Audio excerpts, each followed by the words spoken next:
and welcome to Fat Squirrel Speaks. Today is Tuesday, June 30th, and this is episode 150. And on this momentous occasion, I would like to introduce to you the newest member of our family. This is Olive. Olive is very sleepy at the moment, so she's not very much putting up with this.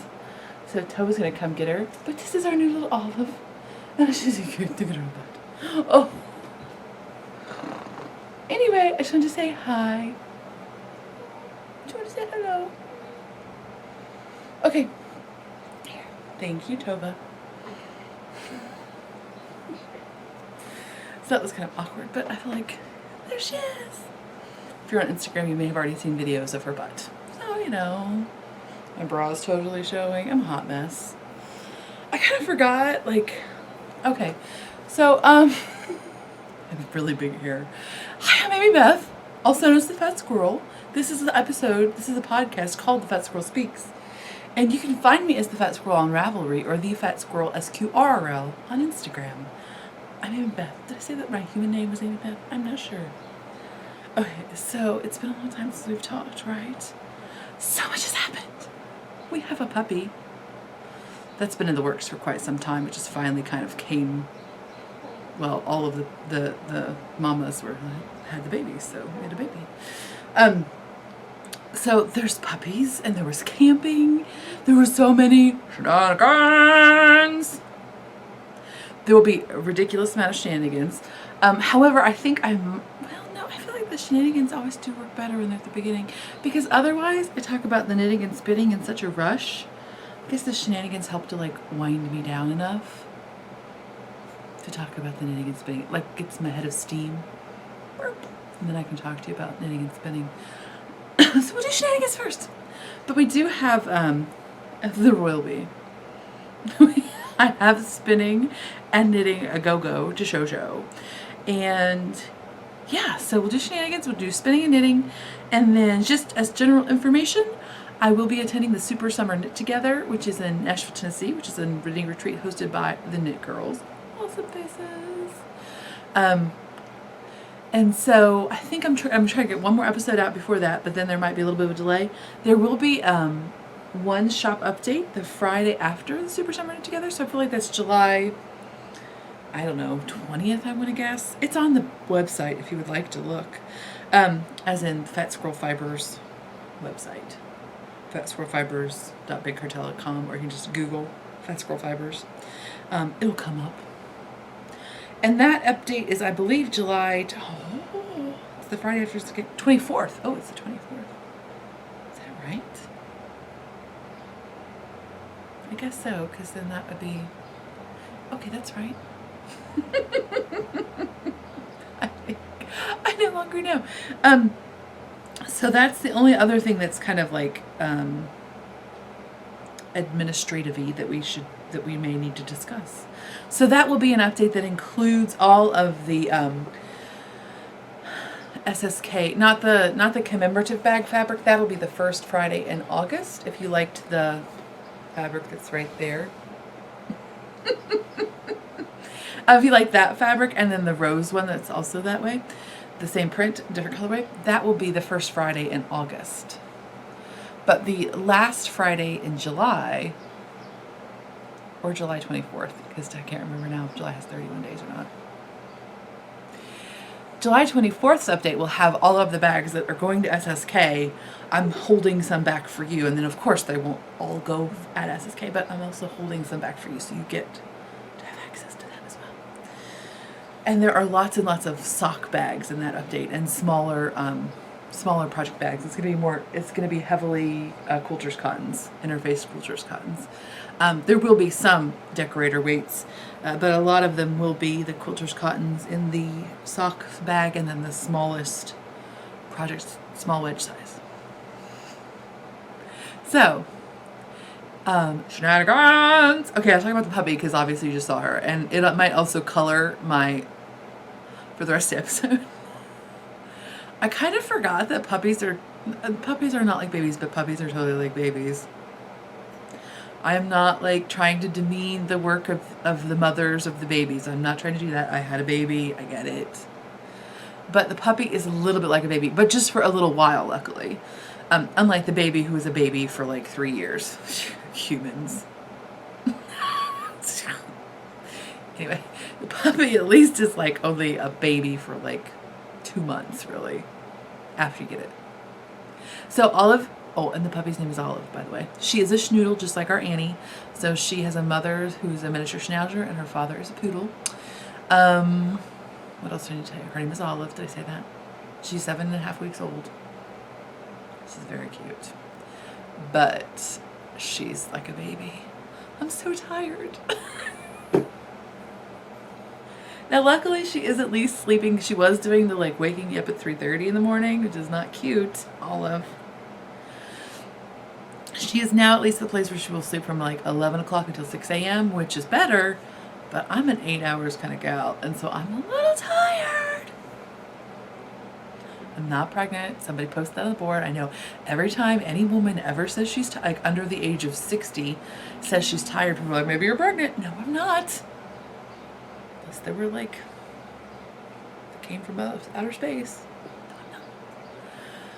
But, oh, sleepy. She is very cute, though. And again, the babies are always cute because otherwise you would just eat them because, boy, they're a pain. Annie is not so sure. Annie is our older dog. She's 5 years old. She's also a schnoodle. Annie's not so sure about Olive yet. They are kind of warming up to each other. My husband had like this thought that he was going to bring the baby puppy home because the puppy is my husband and my daughter's idea primarily. I'm going along because like it would be nice for Annie to have a playmate. I really love Annie. It would be really nice for Annie to have a playmate because she is still young enough that she likes to play and tug and stuff like that. So it would be fun for her to have a buddy. Maybe we should have done this a couple years ago, but whenever I was ready then at all, they finally wore me down. Because you know who's going to take care of that puppy. Anyway, my husband had this idea that it was going to be like a Disney movie and we're going to bring the puppy home and then Annie was just going to take care of it and mother it. And he's not entertained. She has to... When we first brought the puppy home, Annie was not sure, I think, if it maybe was a toy. And so she kept trying to squeak it. So she kept punching it with her paw. Like it wasn't like overly, well, it was a little aggressive, to be honest with you. I was a little bit, because the puppy would whelp and then go, Bark! And then Annie would want to try to do it again. So I kind of had to break that up. But so it would just be like, and just see what happens. Now, luckily, Annie has stopped that altogether. Now she's almost too nice. Like, I'm like, Annie, you're allowed to bark at that dog or tell it to stop bugging you. Because now the puppy's getting a little bit more comfortable with Annie. And so she's getting a little bit more, like, playful, which I can tell Annie's like, what is this doing to me? Oh, Annie, I'm so sorry. I love you the best. But anyway, it's very entertaining, if not a little sleepy. Plus, we're getting ready for SSK. Oh my gosh, there's so much going on. So it's crazy town. And I'm covered in mosquito bites because with the baby dog, you take them out like every hour. And apparently our backyard is just like a mosquito hatchery. I didn't know that. We should really probably start to do that like as a biofuel or something. Also, I have zucchini plants that are growing like crazy and they have no zucchinis on them. What's that about? Something's pollinating something because my tomatoes have tomatoes on them. That's so exciting. My beans have beans on them. My zucchinis have no zucchinis on them. They have like a jillion flowers on them and no zucchinis. What's going on? Anyway.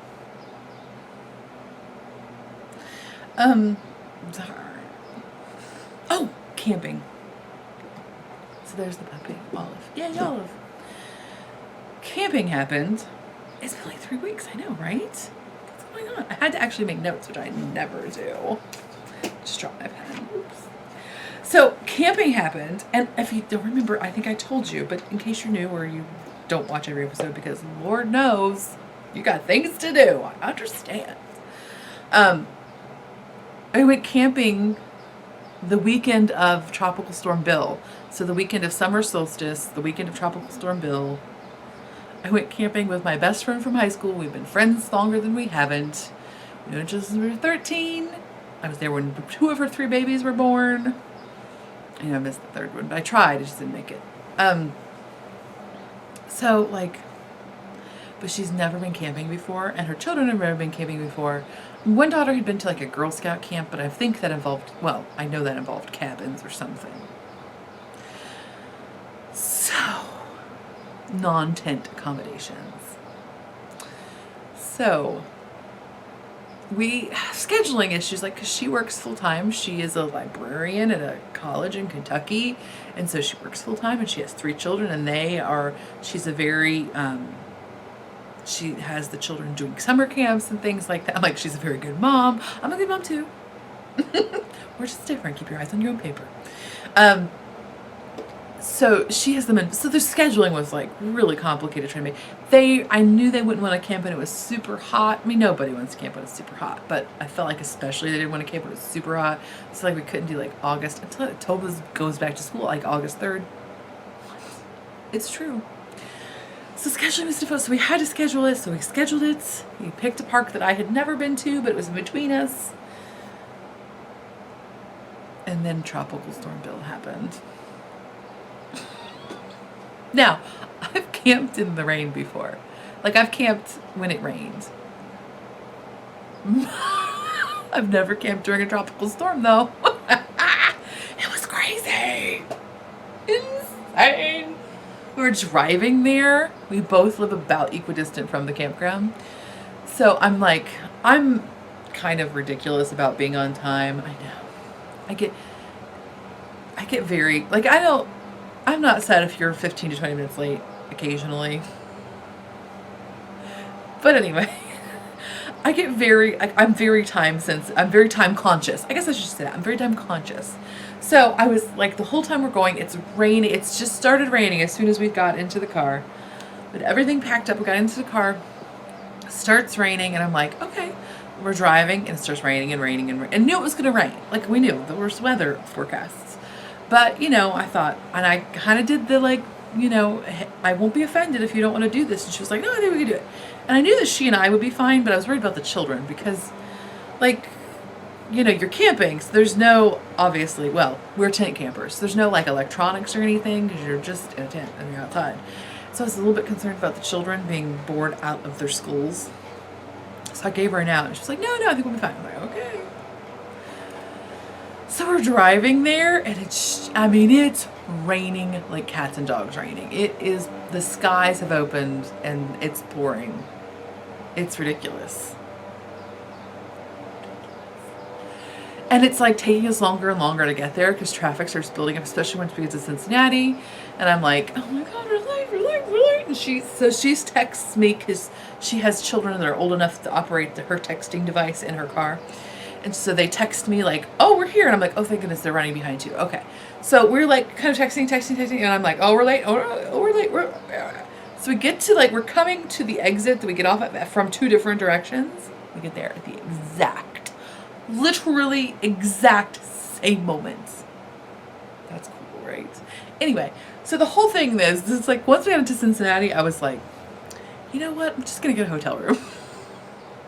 I'll just sew some extra bags. I was like, it can't be that bad. Let's get a hotel room with a pool and the children can go swimming and we'll just sit and kvetch. It'll be fine. Like, we're just going to do it. So I texted her like, let's meet at the such and such parking lot that's on the way, but it's close enough still to the exit that we can still go to a hotel. So I'm like, so as soon as we get to the place where we say we're going to meet, it stops raining. So I'm like, well, I don't know what to do. It seems less clear now, and it was raining like crazy. And we look at the little weather on her phone, and it's like the rain has decreased for a bit. So I'm like, well, so we decide we're gonna go for it. So we go out to the campground. The site is not ideal. However, at least we are kind of like on a little cul-de-sac there's only one other camper there, and they have like a big,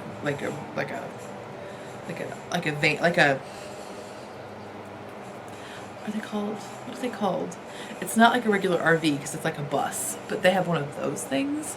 And basically we only see them like 3 times the whole time we're there. So that is awesome. Because like the kids can run up and down the street. There's no traffic happening. That's awesome. But the campsite itself is like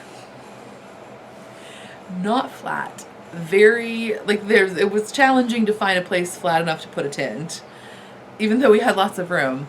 And then the fire pit is like in a like divot, and there's literally like an inch of standing water in the fire pit.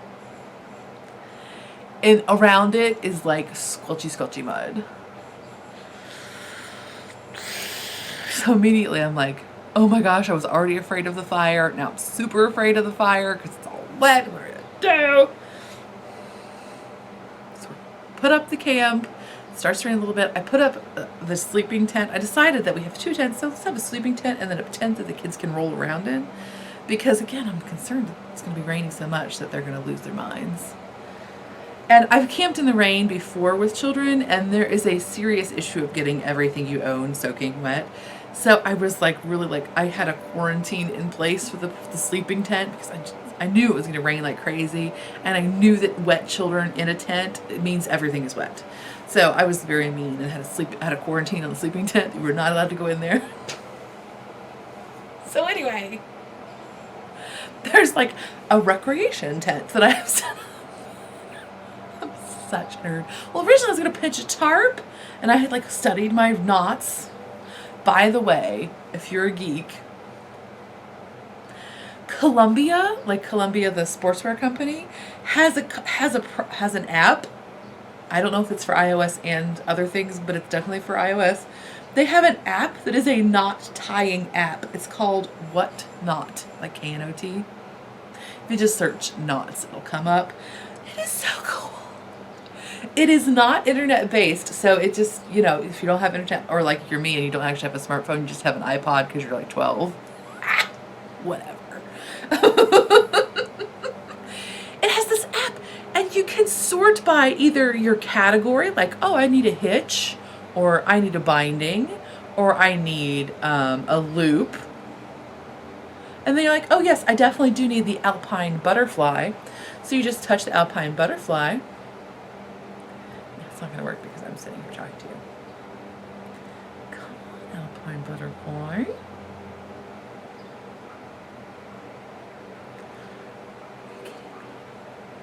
Oh, you have to touch it there. Sorry. To touch the knot itself. Okay, so sorry, I got confused. But now we're on a bow knot, or whatever. And so it totally tells you how to do the knot. Is that not cool? It's like step by step how to do the knot. And this is a free app, by the way. I'm pretty sure it's free. If it was not free, it was like less than $2 or something. So if you're like, I just don't remember how to do the trucker's hitch, there you go. You got the trucker's hitch on you. How cool is that? So I may have been a little excited about the possibility of getting to like stand on a picnic table and maybe lift a kid over my head to tie a tarp line up. Because I'm a nerd. But there were not enough trees. So anyway, so the backup tent worked out. We put up the backup tent, but then I pitched it in the wrong place. And I had to move it like after it was already pitched, which was very exciting. Because it's not like a pole, it's not like a dome tent where it's kind of like there's some tents that you can pitch and you don't have to stake them out and they will just kind of stay there. And if there was no wind, theoretically you could just like leave it that way. This tent is not like that. This is a tent that has to be staked out or it loses all structural integrity. So got it all staked out and then was like, oh, that's not going to work. That was a very bad idea of placement. So I had to move it after it had already been pitched. It may have been more efficient just to take it down and redo it. But no, I can't go backwards. I can't unknit it. Anyway, it was ridiculous. So we got that put up. I mean, it was the most sketchy campsite ever. I had brought cardboard boxes in a moment of like genius. Sometimes I have them. Because I knew it was going to be raining so much, I thought, well, we could put those down if there was like in the play tent in case that they wouldn't have mud and stuff in the tent. Well, I mean, I knew the tent was getting dirty, that wasn't it, but so they wouldn't be like sitting in mud or whatever. So I brought a bunch of extra boxes. Thank goodness I did, because I actually had to prop up the fire ring on like a base of Amazon boxes. Because it was so wet and the fire ring was sinking so far into the ground. If you don't know this, if you've ever tried to make a fire, or you would maybe one day like to make a fire, you need to have some space, or some of the like fire rings that you can buy have like holes drilled in the bottom, but you need to have some room for ventilation along the bottom of the fire ring. Otherwise it's just going to be ridiculous to try to get a fire going in there, because obviously it needs the fuel of the air. So it kept it was sinking so much that it was going flush to the ground. I was like, well, this is not going to work. So then I put my Amazon boxes under it. Sorry, my daughter's here. Put my Amazon boxes under it to prop it up, and so it looked super sketchy, and they kind of like ruined the like fun pictures of the fire. Whatever. The little children were like, the box is on fire. I'm like, it's fine, it's not going anywhere. There's nothing but water around it. And put stuff out. No worries. Smokey the Bear's got the week off because there's nothing happening here. It was ridiculous. So then it was very cute. My parents live like 5 minutes away from this campground, which who knew that? They do. So luckily, they brought us some wood in, because they had a couple ash trees cut down in their front yard. And again, with it being that close to the campground, and actually the campground didn't have a no wood in policy, it had a no wood out policy, which I didn't really understand, but whatever. And again, with it being that, usually it's a geographical area of a state or something where you're not allowed to bring it in, but they're so close that that was not an issue. And if you're confused, there's emerald ash borer that they're trying to quarantine. So they brought us some firewood, but it was very cute. I did not bring the hatchet because I was afraid of cutting off my toe or my hand, or I don't know, my boob even. Who knows? They fly out there sometimes. Wouldn't that be it's not really funny, but wait, how do you explain that? Anyway, I lost my right one in a hatchet accident in 2015. It was chopped with stone bill. Whatever. If you're new, I would like to pretend that I'm not always this ridiculous, but I am. Anyway, I mean, I'm usually less entertaining probably, but I'm always this ridiculous.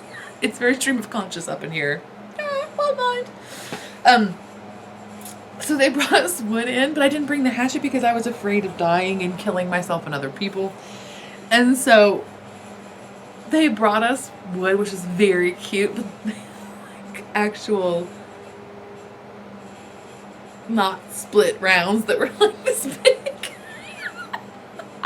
And I'm like, because my husband, when we're camping, is like meticulously, like the wood you usually get at the campgrounds is like split up rounds, and the pieces are sometimes they're like that big round, and he's like, oh, they're so big.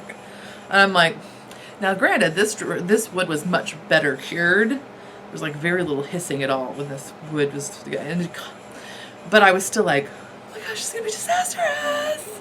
Plus there's an inch of water in the fire pit. I totally made it work. I did. I totally made it work. So proud of myself. It was not pretty. Don't get me wrong. It was not a graceful fire. It was not, it was, you know, don't need that. Because then I make that noise when I wear it. So I made it only 17 inches thinking that cotton, she's right there, Tova. Thinking the cotton might stretch out. So we'll see. If I have to, I can always just pick up, get rid of this little bit. And I'm also not real pleased with this border. It's a little dinky on my size. So if I do need to lengthen it out, which I totally can, I will just take that border off and then knit it. I would probably knit a little bit more and then knit the border. Or maybe I'll just re-knit the border and make the border a little bit meatier. I can't decide. So I've done the only thing you need to do is do the armholes. There's just a rolled, you just pick up and then do like a rolled hem on them, which I think is very cute. And then I need to block it and see what to do from there. But anyway, there's that. Again, that's the Wonderland Tank by Nicole Montgomery. but where's that? It's kind of cute. That stupid color combination.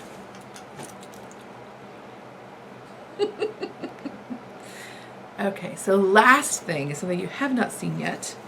And it is Imagine When by, are we supposed to say Joji? That's right? Joji Locatelli. By the way, she's very fun to follow on Instagram. So this is some hand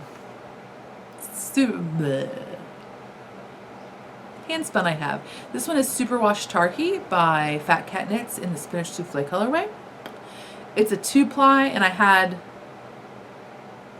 almost 700 yards, 6 ounces. And I think this pattern you have to have at least 580 yards. Should I show it to you? Maybe I should, but then you probably won't be able to really see it.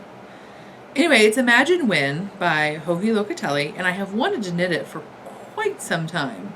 It's been in my queue, and I just haven't found, because it does require 600 yards, I just haven't had the right, you know, you would need 2 skeins, and lots of times it's 1 skein. And so I just haven't had the right yarn to do it with, and I actually thought about doing it out of a bullseye bump, because I think that would be really cute, but the only one I have spun up is almost exactly 580 yards. In fact, it's 580 yards, not 580 meters, so it's not quite 580 meters.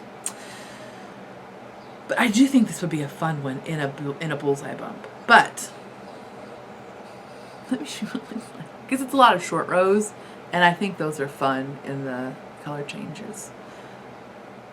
It's garter stitch with lots of short rows and eyelets. And let me try to get the picture up.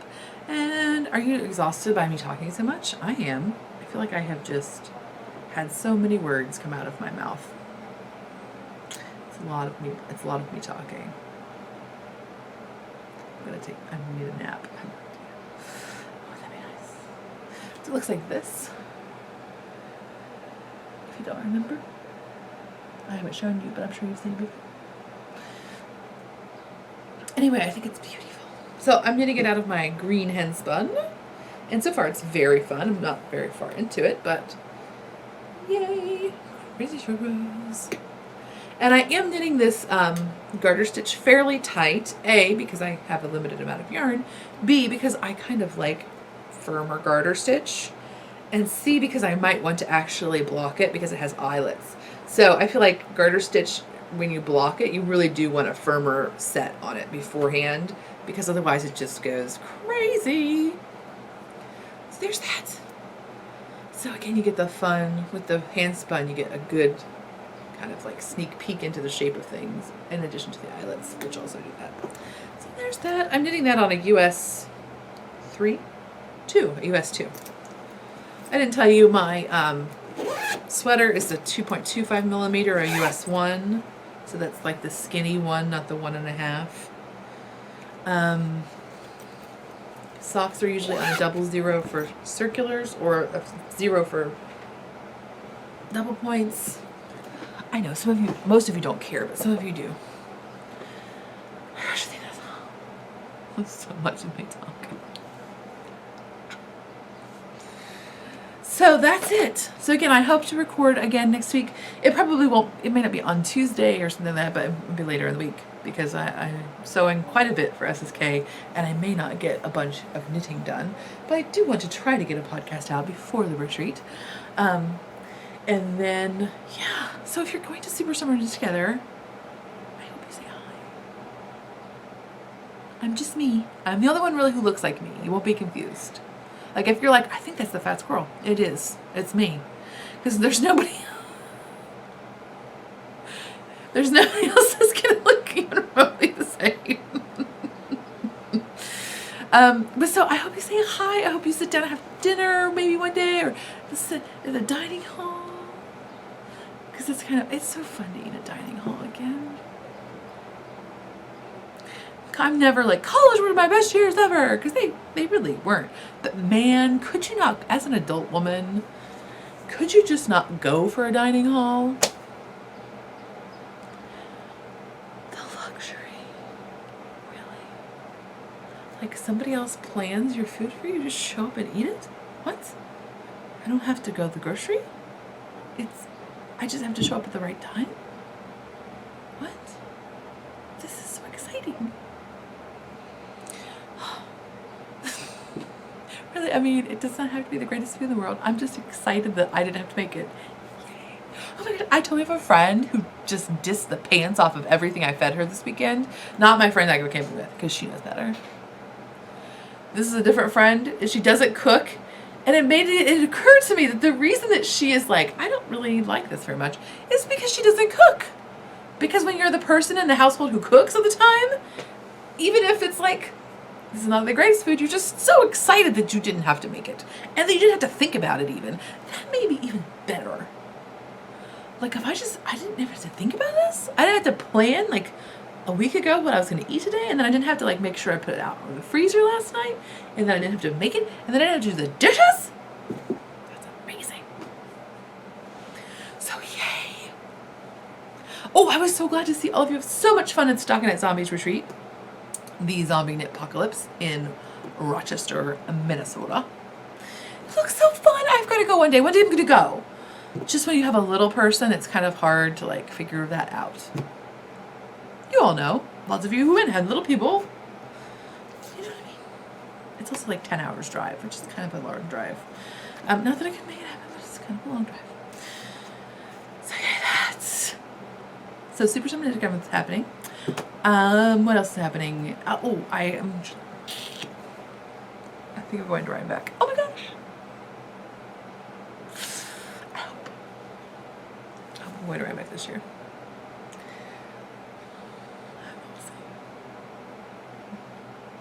But that's it. Okay, that's enough of me talking. Why do I keep trying to figure out something else to say? Hi! Oh my gosh, I just shook you. Ah! I hope you have a lovely week, and I'll talk next time. Bye!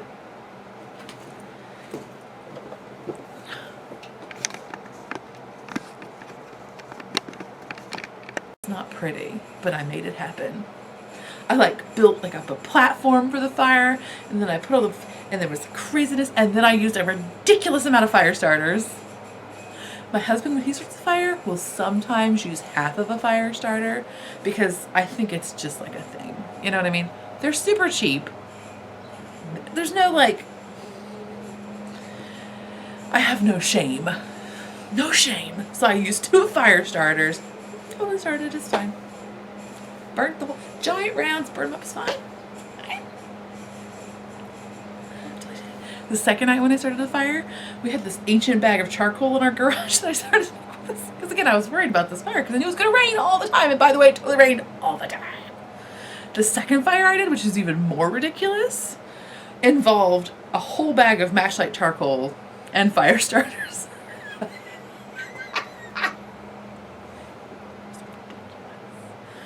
But it worked.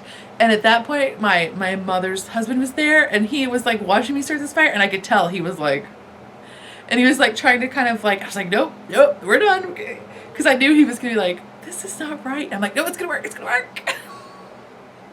It's not going to be pretty, but it's going to work. It totally worked. We cooked our food, it was fine. It's totally fine. Worked out just fine. It did rain ridiculous, so much rain. When we woke up on Saturday morning, so it rained all night once we were in the tent, by the way. Friday night rained all night. One of the children woke up terrified because it did storm. And I mean, again, it was not relaxing like gentle rain, soundscape. It was like rain. And there was kind of the tree above us a little bit. And so it would like collect the water and then dump it. You know what? So it was like loud and irregular. Then there was thunder and lightning, and one of the children got afraid. It was a whole thing. We did not sleep very well. At least I didn't. But we read a lot. That was awesome. You know what? And the tent did not leak. It rained all night long. All night. I had re-waterproofed the fly. That's like the covering that goes over the tent. I had done that before we left. The only place where any water came in the tent at all was, I need to look at the science of this one. Is this like, this is what osmosis is? I don't know.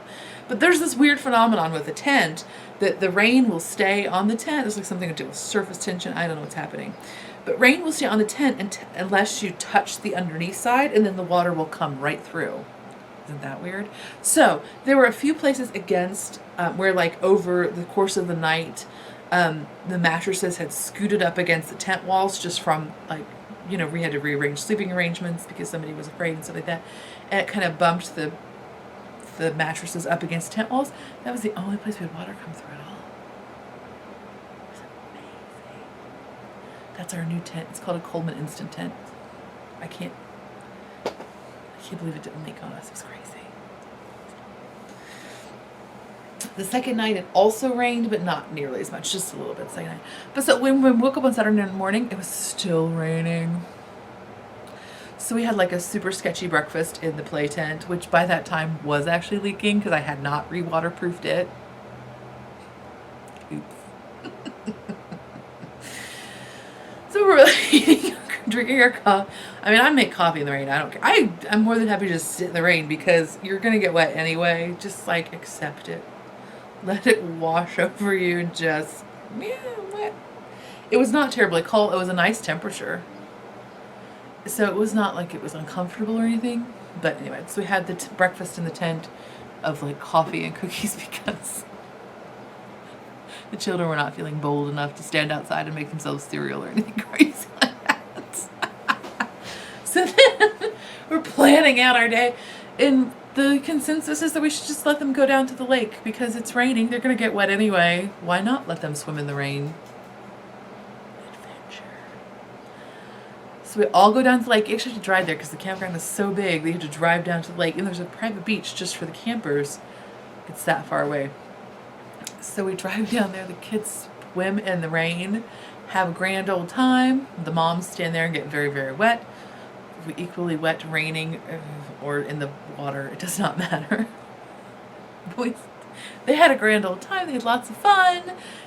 It was good times for all. We come back.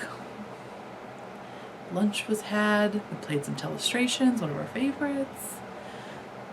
We went back to the lake later that afternoon. Toph was very excited because I usually do a thing once in a day and I'm done, but my bestie is like, yes, let's go back to the zoo. We came home for lunch, let's go back. And I'm like, what? So Toph was like, they had to go visit for a minute somebody else. And so she's like, Mom, she's like, do you think we're going to go swimming twice in one day? I'm like, I think we will. She's like, oh, we've never done that. I'm like, I know. She's like, maybe nobody has ever done that. I'm like, well, I'm pretty sure somebody has. But it is very adventurous for us.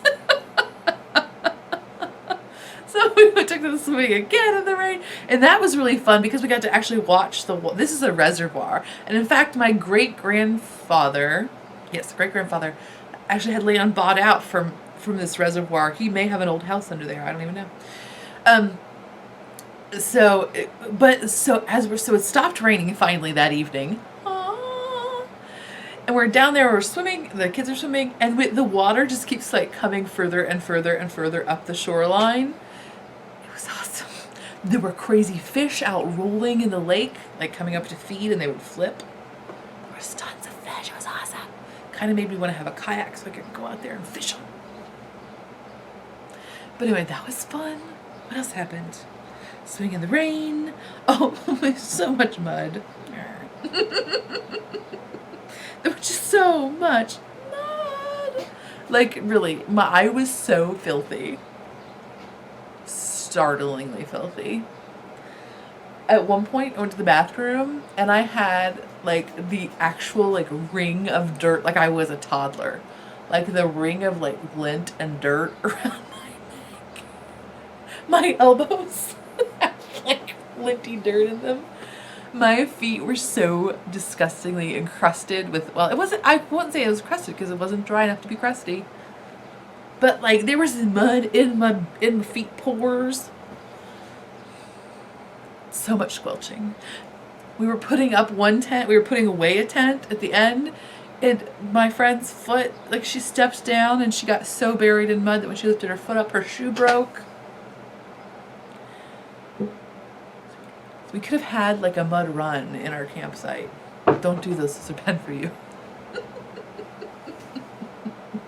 It was ridiculous. But we still had fun somehow. I don't know. It was nice, even though it was I was done though at the end. I was really like, I had a breakdown actually Saturday afternoon where I didn't share it with anybody, but it was really like, I am totally over this. I am done. This is awful. What was I thinking? I got over it and then I was fine again. I think what it was is I was having the dread of packing up all the wet, muddy tents, and I was just like so overwhelmed with the thought of it that I was just like ready to cry. But it worked out so well at the end. It dried up. I mean, the ground was still disgustingly muddy. So dirty. But at least the tents got relics, like they got somewhat dry. Now I still had to take them when I got them home. I had to like spread them all out in the backyard to let them dry a little bit more because it was still very wet. But nobody died. We were all fine. But those were the shenanigans. That was enough of me shenaniganing, wasn't it? Let's talk about knitting spinning. That's sometimes something we do. Sometimes. Maybe. Okay, spinning. I do have something finished. I'm sorry, I keep touching my face. I'm very sleepy. I had some hobbledehoy batlings and something about cocoa. Just cocoa colorway. Yes, they were Polworth and lots of other stuff. So I finished those. I had about 6-ish ounces. It was more than that because they were really like 2.2 ounces, 2.4 ounces.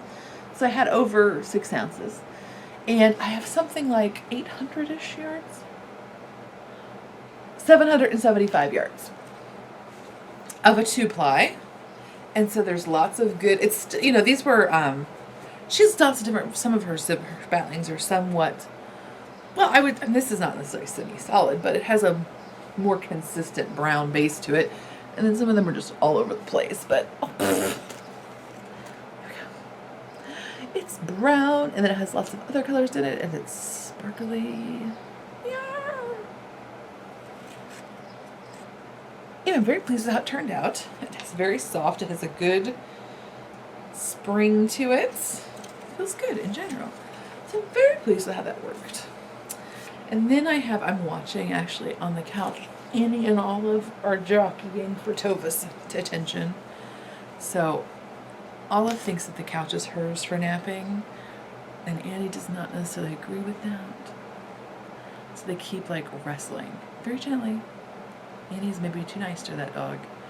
It was very cute to watch. Also, Olive loves to take Annie's toys. Like Annie's toys that really are bigger than Olive. Probably don't weigh as much as Olive because she does weigh like a whole 2 pounds. She will take Annie's toys. And Annie's just like...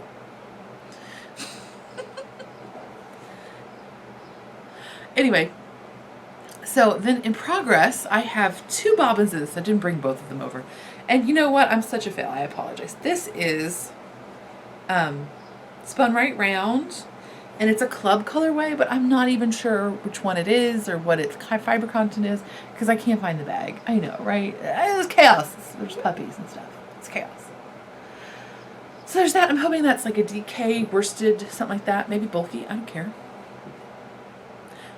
But that's fun. So I'm going to apply that up soon because I do both 4 ounces spun. But then I wanted to take a break because I knew that I wanted to do this one next. And I just looked. There's actually more of this in her shop. Moon Rover. I've never done her fiber because she does a superwash merino nylon, and I'm just not usually a fan of that. And I'm still not a fan, but I couldn't help it because look at it. And then guess what it's called? Luna Moth.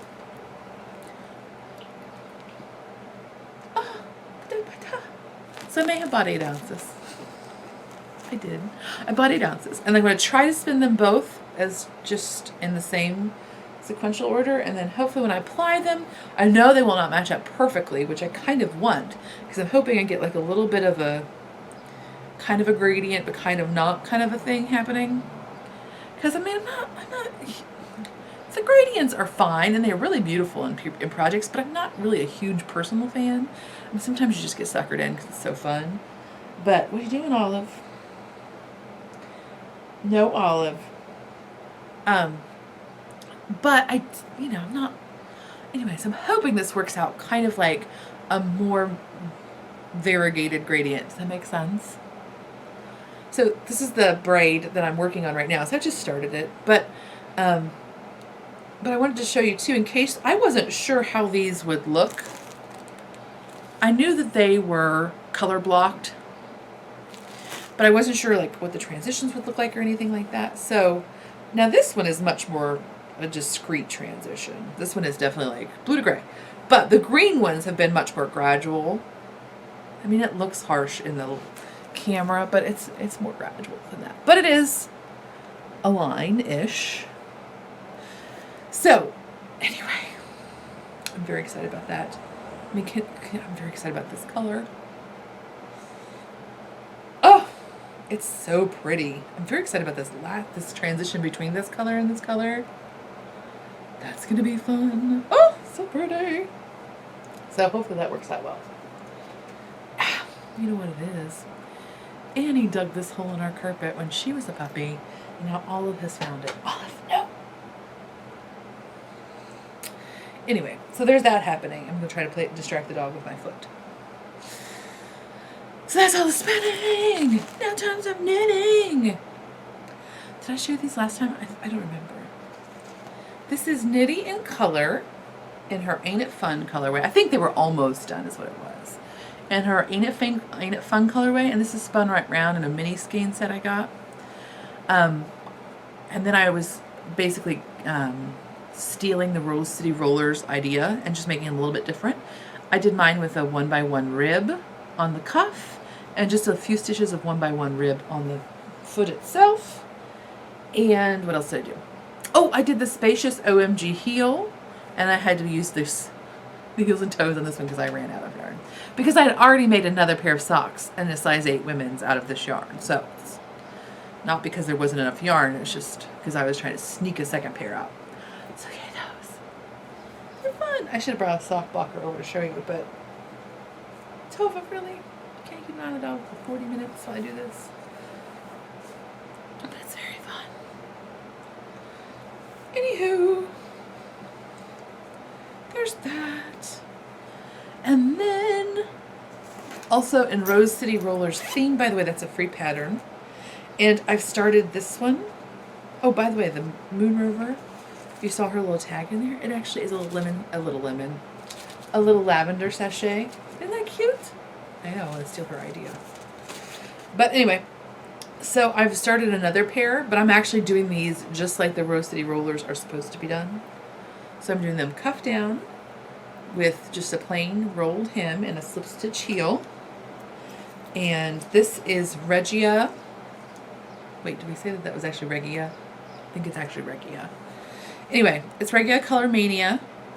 And this is color number 4070, I think. Yes. Looks like that. I got this from Simply Sock Yarn. So yay, that's all I have. Yay, those. Knitting them on circular. They're Addies. Are they the Sock Rockets? Is that right? I think so. They're double zeros. And my project bag is fabric by Tula Pink. And it's camping based. So if you're going to SSK, there's going to be some. Boop. Okay. So then what else have you seen? Okay, Pop Spots. I have done a little bit more work on that. It's the Pop Spots shawl by Juju Veil. Juju Veil. Vicky Veil. I am doing this smaller one. I had enough yarn to do the larger one. Maybe. I don't know. Yeah, I think so. This is Madeline Tosh Merino Light. This is Maple Leaf. This is Wicked. And so I have the shawl body done. And now I'm working on the applied edge. And the applied edge is one of our local fiber artists. She's in Greenwood, Indiana. And I apologize. Apparently, I'm not in possession of that tag anymore. But she does a lot of the Indiana fiber shows, and she does a lot of sock yarns. And it's just a superwash merino. So, and I mean figuring weight yarns when I say sock yarns. So I'm like not quite done, halfway done on the applied border. So originally I thought I would do the largest one because I was so jazzed about my color combination. But then I became like too overwhelmed by my color combination. It was just like, why do I have so much of this color combination? I still like this color combination, but it's like kind of an obvious one. And I think because it's such high contrast, it's very like, oh, there's aliens in my purple shawl kind of a thing. And it's a little bit like immature feeling. But it'll still be fun to wear more like as a scarfy kind of a shape, I think, you know. But I decided that I did not want to knit any more of it, and B, I did not want to have any more of it. So I didn't want to have a giant shawl of it. I wanted it more as like an accent piece. And also, like, I was already at like 300 plus stitches, and then there was like, if you do the largest one, it's like a jajillion stitches, I think, about, maybe? I think that's right. I think it's a jajillion stitches that you have to do the applied border on, and I was just like, that's gonna make me want to stab my face. So I decided not to make myself want to stab my face. So anyway, and it'll also block out larger, of course, because this one I think definitely will benefit from some blocking, aggressive style. So there's that.